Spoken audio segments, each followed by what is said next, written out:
This is Agriculture Today, and I'm Shelby Varner with the K-State Radio Network. Glynn Tonsor, K-State livestock economist, kicks off the show with a cattle market outlook. He talks about feedlot returns and meat demand for beef, pork, and chicken. Continuing the show is Jory Ratzlaff, Kansas FFA president, and Natalee Bray, Kansas FFA sentinel, as they recap what they did for National FFA week and what a few of their favorite activities were. A segment of Faces in Agriculture with Ellie Bowman from Edwards County concludes today's show. Ellie talks about owning Prickly Pear Farm and Home and what it has been like being in her rural community. That and more is coming up ahead.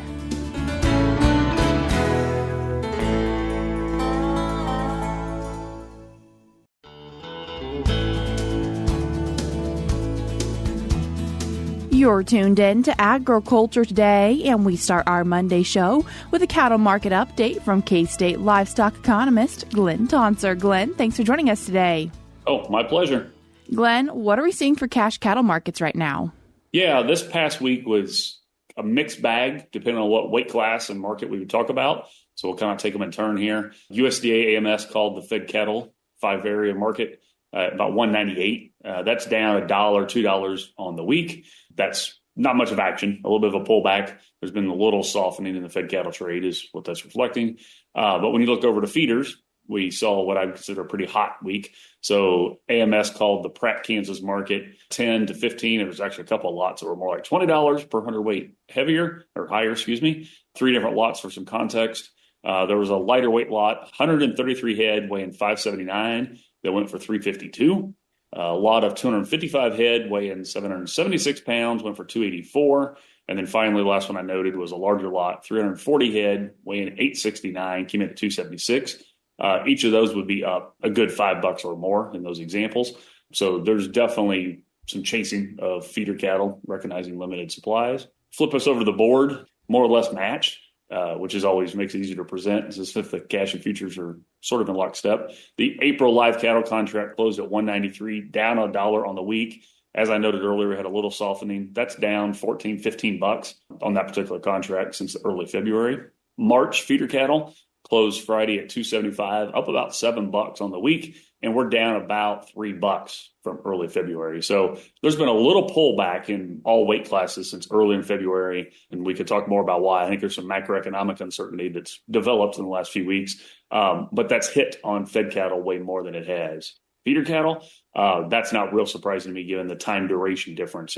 Feeder cattle bought today are going to leave a feed yard quite a ways further into the future. So we're looking at a different demand story for that. Round this out, what was in the market? Wholesale box beef, choice closed Friday at 312, up $1 on the week, and select was 302, down $1. So when we look at wholesale meat trade, beef side was pretty flat this past week. And something else we usually talk about, but we haven't talked about for a few months, feedlot returns, and what do you look at when you run those reports? Yeah, so as a reminder, everything we talk about here, you can find on our Ag Manager website. Each month I put out this, I call it a barometer of feedlot returns here in Kansas. And before I share the numbers, it's important to recognize kind of the intent of this is we take best estimates for Kansas. So what you would get for selling fed cattle, what you had to pay for them coming in as feeders, and what you pay for corn as a way of coming up with cost of gain, presuming no risk management. So there's no hedging in this exercise. It's sort of cash exercise. And I'm reminding our listeners that, Shelby, because this exercise does have more variability, both up and down, because there's no risk management presumed. You can find all this on Ag Manager. The latest was posted on February 19th. Usually about the middle of the month is when we do these. And just some example numbers is for the month of March, we're projecting a positive return of $59 per steer. So that'd be a steer leaving a Kansas yard in March. Obviously, it came in 6-7 months earlier, would have a projected positive return of $59. Those positive returns are there for the subsequent 4 or 5 months.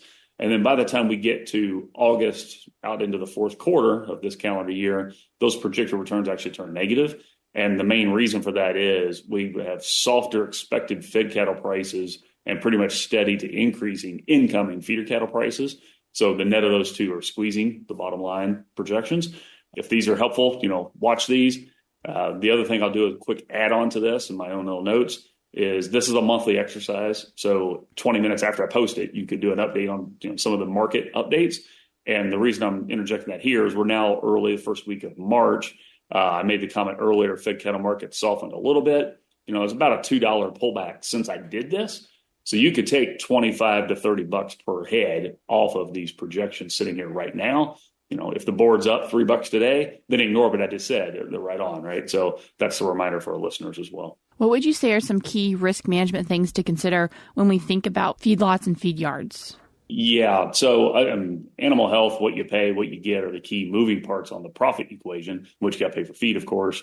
There's a whole suite of things that are available, LRP, LGM, so forth that weren't before. So those are insurance products that are subsidized in different ways. Direct hedging is available on all three legs. Knowing your books, knowing the cost of doing business is something I say to all sectors.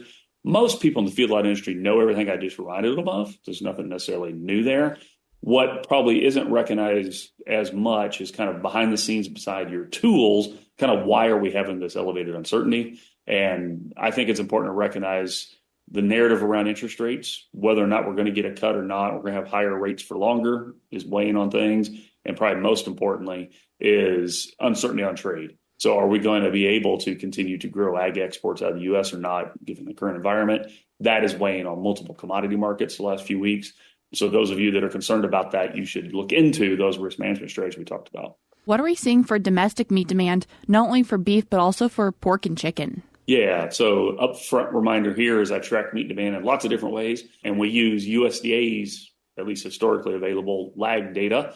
And I'm saying lag because it comes out about 6 weeks after the time period we're talking about. And I most recently made those updates again on February 19th.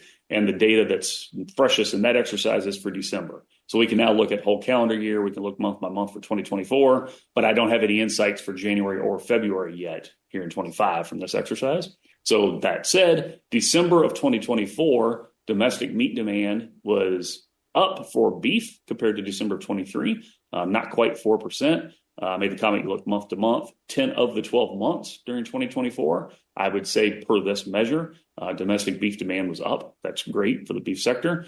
I'll pause and interject there. It's more than supply. It's supply and demand. When you have demand increasing and supplies were, they turned out a little bit up, but we were actually expecting them to be down. And we're pretty confident they're going to be down here in 25. That demand pull was key to those higher prices in 2024 that most cattlemen experienced.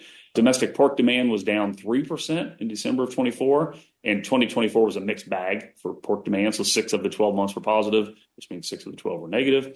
And then chicken demand was actually very strong in December, up 11%. 8 of the 12 months of 2024, domestic chicken demand increased. So overall, good story. Pork is a little bit more mixed than beef and chicken in 2024. Rounded out, I also do the same thing for export demand. So Mexico, Canada, Japan, foreign consumers buying U.S. meat. December 24, foreign demand for beef was up 5%. Pork goes up 1.5%. Chicken down 23%, a big pullback there.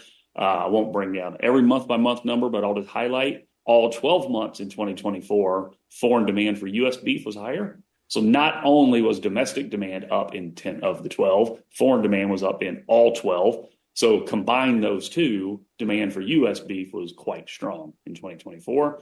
Again, that underpinned those elevated cattle prices in 2024 and is why I'm concerned a little bit about the macro developments I alluded to, macroeconomic developments, because demand is core.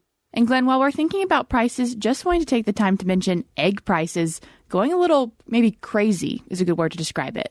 So egg prices are definitely elevated, right? I don't want to ignore that. There's been lots of attention. I've engaged in media on it in different ways, and I don't want to dismiss they're elevated. What's probably most relevant for our listeners here today, because we often talk beef cattle markets in these segments, is I think the egg situation probably is and definitely has the risk of spilling over into a broader food price discussion. For some context, the percentage of our budget that's spent on food is really good around the world, and the percentage of your budget spent on eggs is a very small set of that for food, right? So I'm reminded of this, I want to be sensitive to it, but I think we overstate the direct impact of an egg price on consumers' budgets and so forth. But what's very relevant is if it impacts their sentiment. So if given the narrative about higher egg prices makes one concern that everything might be going up, and for various reasons, there's renewed discussions about inflation again, whether or not we're having a second dip of that by historical standards. I'm interjecting that kind of pause is the relevance for eggs is indirect for the meat and livestock industry. It's a little more direct in the broiler space because discussions about vaccines and so forth, but more broad from the meat world. If consumers get more pessimistic, if they start tightening their wallet and they're less willing to spend, that becomes sort of a self-induced recession is the concern, right? So I purposely highlighted, and I often do, the role of meat demand for cattle, livestock producers more generally. In 2024 on balance was very good. There's a real risk that the egg narrative turns into a adverse sentiment situation for consumers that becomes a headwind as 2025 develops. I hope that entire situation improves for several reasons, but specific to the beef, pork, chicken arena here we're talking about, I think that indirect impact via consumer sentiment is really important to monitor. And Glynn, some upcoming times where you'll be releasing resources, but also doing some speaking. Yeah, so as mentioned, everything we've covered today, you can find on Ag Manager. I did not talk about the meat demand monitor today. I usually do. We have the February information in hand. It's being reviewed as we speak. You and I are talking here Monday morning. Hopefully by Tuesday, it'll be posted on Ag Manager, so look for that. Yeah, that's all I'll say on that till it's out. Wednesday and then Friday, I'm giving a couple of beef cattle outlook talks. The first is Lincoln, Kansas on Wednesday. And then Friday's the Animal Science and Industries Cattlemen's Day event here in Manhattan, Kansas. We're going to be off campus Friday for those that are listening as a reminder. But pull up that brochure. We're going to cover the beef cattle markets, and questions are welcome. Hallway discussions are welcome and so forth. So I look forward to hopefully seeing several of you that are hearing this here on Monday morning. Glynn, I appreciate you taking the time to join us today. My pleasure. That was K-State livestock economist Glynn Tonsor. We're cutting to a short break now on Agriculture Today, but stick around because we have more for you up ahead.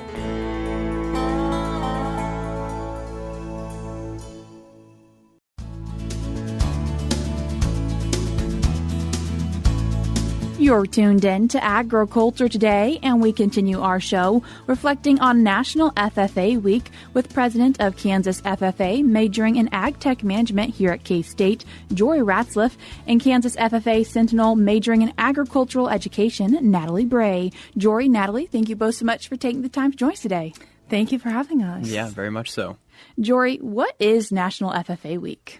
National FFA Week is a week in the middle of February that gives us the opportunity to celebrate Kansas and National FFA all across the state and country. So really it's just an opportunity to bring past and present members together in celebration of what FFA means and all of the great things that it's had and the impacts that it's had on lives and agriculture in general. What are some things that took place during the week? There was a lot of traveling that was planned. There was still a lot of traveling, but there were a couple days that did not get to happen due to the weather, unfortunately, but we'd rather be safe than sorry. On Monday, the state officers spent the day at the Kansas State Capitol in Topeka talking with our legislators and handing out FFA cookies and little pins. And so that was a really good networking event, and there were a lot of intentional and really awesome conversations had. And then on Tuesday, we traveled to Kansas City to the Top Producer Summit, which was a very neat opportunity. Jory, do you want to talk about that? Yes, the Top Producer Summit was so fun to be at. There we listened to the new Secretary of Agriculture, Brooke Rollins, and Senator Marshall sit down and have a fireside chat about some things that are happening in Kansas agriculture and really in United States agriculture as a whole. And then we had the opportunity to speak with both of them after their fireside chat. So the officers... 4 Kansas FFA officers and a Missouri officer were there and had the opportunity to speak to the new Secretary of Ag and Senator Marshall, just talking about the good news of National FFA. We shared with them the cool little blue jacket pins that they wore proudly on their lapels, and really just got to talk with them about the awesome experience that Brooke Rollins had as an FFA member. She was a state FFA officer in Texas, and then what it's been like transitioning into this role in government. So just a really awesome experience to have that conversation. What took place on Wednesday? Wednesday, actually, it felt like the entire state of Kansas was shut down because of snow and cold. And so Wednesday was pretty chill. The officers had the opportunity to catch up on maybe some sleep and finesse their workshops that they were giving. And actually on Tuesday or Monday night, a couple of our officers traveled to Mulvane, Kansas for a little officer retreat for the Mulvane FFA chapter officers. And then they had visits on Tuesday throughout, so that was really exciting. Wednesday was a recouping day, and then Thursday, some of us were back at it. Jory and Mason traveled to McPherson and Fairfield. Yes, so McPherson had a wonderful workshop and breakfast for their chapter in the morning on Thursday, and Mason and I got to go and help with that and facilitate a little workshop with them talking about the opportunities in FFA and the experiences they could have. And then we went to Fairfield for their luncheon that they held for the community, and they partook in a labor auction as well, just celebrating the good times in National FFA. Friday was so fun. Jory and I traveled to Kansas City to the Western Farm Show, and this was a first for both Jory and I. We had not gotten to experience that before, and so while we were there, we hung out at the Kansas FFA booth, and then we also had the opportunity to facilitate a workshop for FFA members that came to the farm show, and it was a really neat experience because we reached probably close to 100 members throughout that workshop that we did, and had a lot of conversations and connections made just walking throughout the farm show and being able to connect with people. So that was a really fun, exhausting, long, but fun, again, day. What are some of your favorite things that took place during FFA week? I would have to say, as far as events that were traveled to, the farm show is up there, as Natalee said. Just getting to see all those cool blue jackets and getting to hear about the experiences that people have been having throughout their own National FFA week and the fun events that they were having with their chapter. Just an amazing experience. I think talking about cool things that happened during National FFA week were some new chapter charters, as well as we mentioned, there were some opportunities to travel around, and some of them did have to get rescheduled some officers traveled just recently to Osage City for their chapter charter, but getting the opportunity to add to the membership at Kansas FFA and to invite these new chapters while they were celebrating National FFA Week was really awesome. Another exciting thing that happened during National FFA Week at the very beginning, actually, is Governor Laura Kelly signed a proclamation declaring National FFA Week as FFA Week in Kansas. So that was a really exciting experience. We got to have a conversation with her and talk about the importance of agriculture education and the youth that FFA is helping to develop. On the hand of new chapters, other new chapters that have been chartered this year, we had Osage City that just happened, Hamilton FFA, Caldwell FFA, and in Southwest Kansas, Moscow FFA. So all of those experiences were really fun. They all have their own special celebration, and they all do it very differently. So it's really cool to see the unique takes on how they celebrate their chapter being chartered. What are some things you guys are looking forward to in FFA? Coming up shortly, as we begin getting into the latter half of the school year, chapters begin preparing for state contests. So state CDEs are held here in Manhattan at Kansas State University at the beginning of May. And so that's a really exciting time here in Manhattan. You get to see a lot of blue jackets around and a lot of people getting ready for those career development events here at the state level. So looking forward to what that holds, but as well, kind of a little bit before that and during that time, chapters also hold their end-of-year banquets. And so the officers travel throughout the state and tend to attend those banquets and just mingle with the community and really celebrate what a chapter has done throughout the year and get to communicate with their members about what the future holds, whether that's in FFA or they're graduating high school and what they're interested in pursuing afterward, and just spread the good word of agriculture throughout the time. Banquets have a good opportunity to celebrate not just the chapter in the community, but also each individual member, which I also think is a really exciting time to be traveling to all these places and experiencing these things. But on the hand of celebrating members, we also have state convention coming up in the end of May, and that's just one big party, I think. There's a lot of fun things going on, a lot of celebrating the members and all of their hard work, and we'll name state degree recipients and state proficiency award winners, and also the state Golden Owl recipient, which is really exciting. If people are wanting to support Kansas FFA or FFA in general, how could they go about finding more information, or how could they do that? Yeah, so during National FFA Week, we celebrate Give FFA Day. So that's just one way. Keep on a lookout for that for next year, or really at any time. FFA is really supported just from that type of monetary support from all of the past FFA alumni and supporters, and really just people who know the value that FFA brings to schools. And so that's one opportunity, and you can find more information on that on ksffa.org, so our website, Kansas FFA. But also, if anyone's willing to donate their time, talents, or treasure at any point, you can reach out to your local FFA chapter, or if they have an alumni and supporters group as well. Just getting into contact with the advisor or whoever runs that group, they'll find it. There's always something that you can volunteer for and help out with, and we're always so appreciated to see that. Really on the community level, that's where FFA thrives, and so getting that community support and getting that help means so much to an FFA chapter. Jory, Natalee, I appreciate you both taking the time to join us today. Thank you for having us. Thank you very much. That was Kansas FFA President Jory Ratzlaff, and he was joined by Kansas FFA Sentinel Natalee Bray. I will put a link in today's show notes on agtoday.net if you'd like to learn more about Kansas FFA.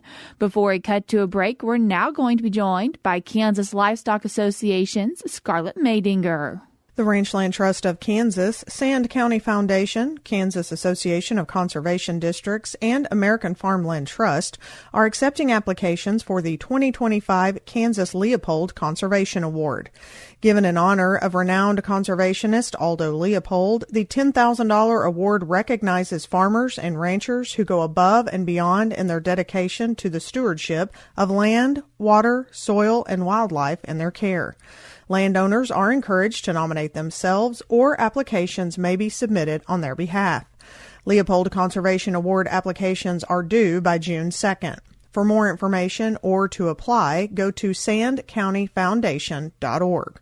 Nominations are reviewed by an independent panel of Kansas agricultural and conservation leaders. Last year's award recipient was Barbie Ranch of Clark and Comanche counties. To view videos of past winners, visit www.ranchlandtrustofkansas.org. RTK Board Chairman Barth Crouch said the organization is a proud supporter of the Leopold Conservation Award and that it's a privilege to help recognize Kansas ranchers and farmers who go above and beyond the standard in stewardship of the natural resources they manage daily. The Kansas Leopold Conservation Award is made possible thanks to generous sponsors, including the Farm Credit Associations of Kansas, Green Cover Seed, ITC Great Plains, Kansas Department of Agriculture Division of Conservation, Kansas Department of Wildlife and Parks, Kansas Ducks Unlimited, Kansas Forest Service, Kansas Grazing Lands Coalition, and the Natural Resources Conservation Service. I'm Scarlett Maydinger. We're cutting to a short break now on Agriculture Today, but stick around because we have more for you up ahead.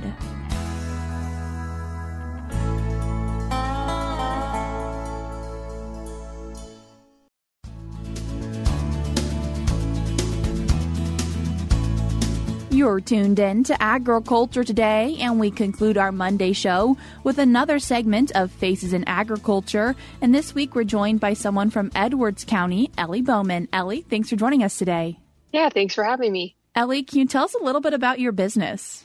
Yeah, so we are Prickly Pear Farm and Home here in Kinsley, Kansas.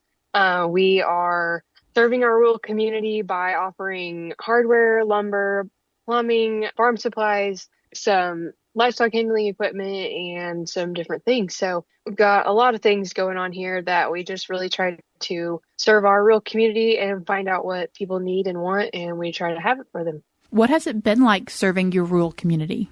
It's been very empowering. This rural community raised me, and so I have a huge heart for the rural communities because we do supply the needs of our Kansans, and we are the heart of Kansas. So I just think it's super important to come back to your rural community and give them what they need and don't forget about them. And so coming back to my home, it has been really great.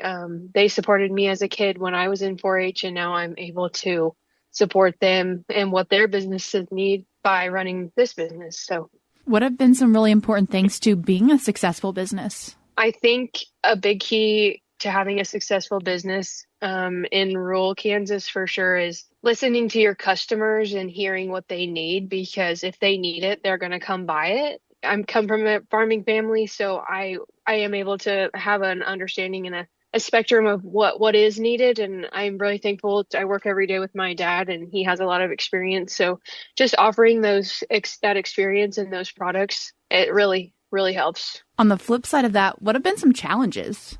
So when we took over this business, there was no point of sale system. So there was some pretty big hurdles, and just navigating. I don't want to say it's not too complicated now, but it's pretty streamlined. So just hurdling those hurdles when we got into business, as far as navigating the legal side and the banking side and all of those things, that was the biggest challenges. But now that we're rolling and we have a system, it's not too bad. What were some key things that happened to make you willing to go into owning Prickly Pear Farm and Home?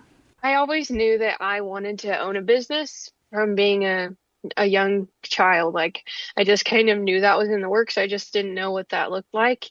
And someone was talking to my dad, and they said, well, if you were just a little bit younger, you could have bought the lumberyard. You would be perfect for that. And this light bulb came on right when that happened, and I knew that's what we needed to do. And I have a business mind, and I really like handling business, and my parents and my dad especially love people. My mom is also involved, just not on the front line all the time. She's more helping me on the backside. But I just knew that's what we needed to do because it just fit us and it was perfect. And so I have now been able to transform this space. So I not only have farm and hardware and lumber and such, I also have what I call my mercantile items in the front of the store. So jams, jellies, things for a party. You can get a gift. I have some baby items. So just making this space welcoming for everyone. And so I knew that I could do that. And so it's been really great. What makes you excited for the future of the business? I think there is huge room for growth. I always have a growth mindset. I think that is super important when you are in business, to have that sense of growth. It might not come as fast as you want, but I think there's always room to expand. And so that makes me very excited, being able to look towards the future. And really, I think it's really important to empower the youth that's in your community so that they will also come back and support your rural community just like I did. I think that's super important, but I just think there's always room for growth and diversification. And so that's really exciting for me. If people want to find out more information about Prickly Pear Farm and Home, how can they do that? There's a few different ways you can find us or get a hold of us. We have a website, pricklypearfarmandhome.com, that kind of shows what we offer and some of our different product lines and pictures of our place. And then we're also quite active on Facebook, just under Prickly Pear Farm and Home as well. There's all our contact information, phone number, email, anything like that. So if you're interested in finding out what we have or just want to know where we're at, the website or the Facebook can tell you right where we are. Ellie, I appreciate you taking the time to join us today. Yeah, thank you for having me. That was Ellie Bowman, located in Edwards County, and I will link the information that she shared in today's show notes on agtoday.net. That's all we have for you today on Agriculture Today, but we'll be back with more for you tomorrow.